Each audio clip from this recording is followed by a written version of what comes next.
Chinese Wagner group বিদ্রোহীদের শায়েস্তা করতে মোক্ষম চাল, ওয়াগনারের ধাঁচে আরাকানে শয়তানের সেনা নামাচ্ছে বেজিং। গৃহযুদ্ধের জেরে প্রশ্নের মুখে নির্মীয়মান চীন মায়ানমার অর্থনৈতিক করিডোরের নিরাপত্তা। ফলে আরাকানে এবার রুশ ওয়াগনার গ্রুপের আদলে যৌথ নিরাপত্তা সংস্থা তৈরি করতে চলেছে বেজিং। গৃহযুদ্ধের আঁচে পুড়ছে দেশ। সেই আগুনে হাত শেখার নীল নকশা ছকে ফেলেছে এশিয়ার ড্রাগন। তার মিষ্টি কথায় ভুলে ফাঁদে পড়েছে ভারতেরই পূর্ব প্রান্তের প্রতিবেশী। ফলে ভুরু কুঁচকেছেন প্রতিরক্ষা বিশেষজ্ঞেরা। ড্রাগনকে বিশ্বাস করার ফলে খাল কেটে কুমির আসবে না তো? উঠছে সেই প্রশ্ন। চলতি বছরেই চালবাজ চীনের সঙ্গে একটি সমঝোতা চুক্তি সেরে ফেলতে চাইছে মায়ানমারের সামরিক জুন্টা সরকার। উদ্দেশ্য যৌথভাবে একটি নিরাপত্তা সংস্থার প্রতিষ্ঠা। এই সংস্থা মূলত বিদ্রোহীদের হাত থেকে বেজিংয়ের বিনিয়োগ রক্ষার জন্য কাজ করবে বলে সরকারিভাবে জানা গিয়েছে। গত ২ অক্টোবর এই চুক্তির খসড়া তৈরির জন্য একটি ওয়ার্কিং কমিটি তৈরি করে জুন্টার সেনা সরকার। সেই খবর প্রকাশ্যে আসতেই একে বেসরকারি ফৌজ প্রতিষ্ঠার প্রথম পদক্ষেপ বলে দাবি করে বসেন বিশেষজ্ঞদের একাংশ। পাশাপাশি শুরু হয়েছে রুশ ওয়াগনার গ্রুপের সঙ্গে এর তুলনা। মস্কোর বেসরকারি সেনাবাহিনী ওয়াগনার গ্রুপের নিয়ন্ত্রণ রয়েছে স্বয়ং প্রেসিডেন্ট ভ্লাদিমির পুতিনের হাতে। সিরিয়া, চেচনিয়া থেকে ইউক্রেন একাধিক যুদ্ধে তাদের কাজে লাগিয়েছেন তিনি। নিষ্ঠুর ওয়াগনার যোদ্ধারা পুতিনের কথায় হাসতে হাসতে গণহত্যা চালায় বলেও দাবি করে থাকে নিন্দকের দল। ইয়াঙ্গন, সাবেক রেঙ্গুন এবং বেজিংয়ের যৌথ উদ্যোগে জন্ম নিতে চলা নিরাপত্তা সংস্থার ধাঁচ ওয়াগনার গ্রুপের মতোই কিনা তা অবশ্য এখনও স্পষ্ট নয়। তবে এই খবরে সিঁদুরে মেঘ দেখছেন প্রতিরক্ষা বিশেষজ্ঞেরা। একে ব্যবহার করে ভারতের উত্তর পূর্বের বিচ্ছিন্নতাবাদীদের উস্কানি দিতে ড্রাগন যে চেষ্টার খামতি রাখবে না তা বলাই বাহুল্য। বেজিংয়ের বেল্ট অ্যান্ড রোড ইনিশিয়েটিভের BRI অন্যতম বড় প্রকল্প হল চীন মায়ানমার অর্থনৈতিক corridor, China Myanmar economic corridor বা CMEC।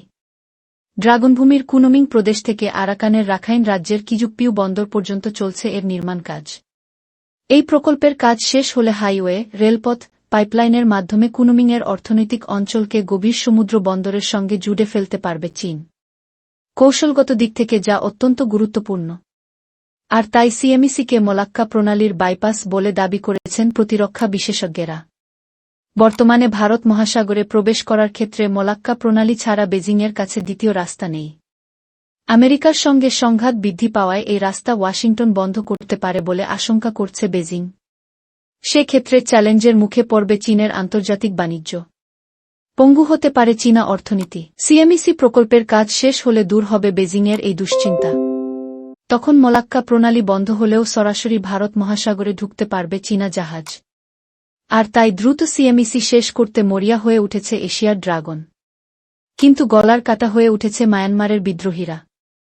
2021 সালে জুন্টা সামরিক সরকারের বিরুদ্ধে জনগণের প্রতিরক্ষা যুদ্ধ ঘোষণা করে বিদ্রোহী তথা আরাকানের গণতন্ত্রপন্থী গোষ্ঠী।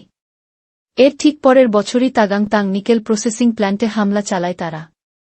এর ফলে মারাত্মক ক্ষতিগ্রস্ত হয় $80 কোটি ওই চীনা কারখানা। চলতি বছরে মান্দালয় চীনা দূতাবাসে বোমা ছুড়ে পালায় জুন্টা বিরোধীরা। তাতে কারও মৃত্যু না হলেও দূতাবাসের দেওয়ালে চির ধরে। এই অবস্থায় মায়ানমারে থাকা তেল এবং গ্যাস পাইপলাইনের প্রকল্পগুলির যে মারাত্মক ঝুঁকির মধ্যে রয়েছে তা বেজিংয়ের কাছে দিনের আলোর মতো স্পষ্ট হয়ে যায়। সূত্রের খবর, তখন থেকেই যৌথ নিরাপত্তা সংস্থা তৈরির জন্য জুন্টা সরকারের উপর চাপ দিতে থাকেন জিনপিং। শেষ পর্যন্ত সেই প্রস্তাব মেনে নেয় ইয়াঙ্গন। যদিও এই সংক্রান্ত ঘোষণা হতেই আরাকানে জন্ম নিয়েছে নতুন বিতর্ক। অনেকেই একে সার্বভৌমত্ব লঙ্ঘন বলে সুর চড়াচ্ছেন। 2008 সালের সংবিধানে দেশের মাটিতে বিদেশি সৈন্য মোতায়েন নিষিদ্ধ করেছে মায়ানমার। ফলে আইনের ফাঁক গলে যৌথ নিরাপত্তা সংস্থা তৈরি যে সহজ নয় তা বিলক্ষণ জানে জুন্টা সরকার। আর তাই সংশ্লিষ্ট সংস্থাটিকে ব্যক্তিগত এবং আংশিকভাবে বর্মীয় হিসাবে গঠন করবেন তারা। ওই ধাঁচে নিরাপত্তা সংস্থা তৈরি হলে এক ঢিলে দুই পাখি মারা যাবে বলে মনে করছে জুন্টা প্রশাসন। প্রথমত, চীনা সামরিক কোম্পানির অস্তিত্ব অস্বীকার করতে সক্ষম হবে ইয়াঙ্গন। দ্বিতীয়ত, এটিকে ব্যবহার করে কাজ হাসিল করতে পারবে বেজিং। প্রতিরক্ষা বিশেষজ্ঞদের দাবি, গত কয়েক বছর ধরে চলা গৃহযুদ্ধে বিদ্রোহীদের কাছে অসংখ্য গুরুত্বপূর্ণ সেনাঘাঁটি হারিয়েছে সামরিক জুন্টা সরকার। ধীরে ধীরে ফুরোচ্ছে তাদের অস্ত্রের ভাণ্ডার।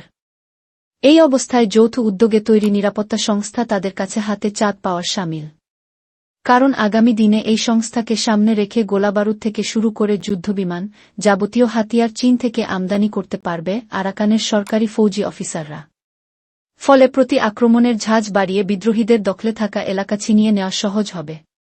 এ বছরের অগস্টে কৌশলগত দিক থেকে অতি গুরুত্বপূর্ণ লাশীয় এলাকা দখল করে বিদ্রোহী Myanmar National Democratic Alliance Army MNDA জুন্টার কাছে যা ছিল বড় ধাক্কা।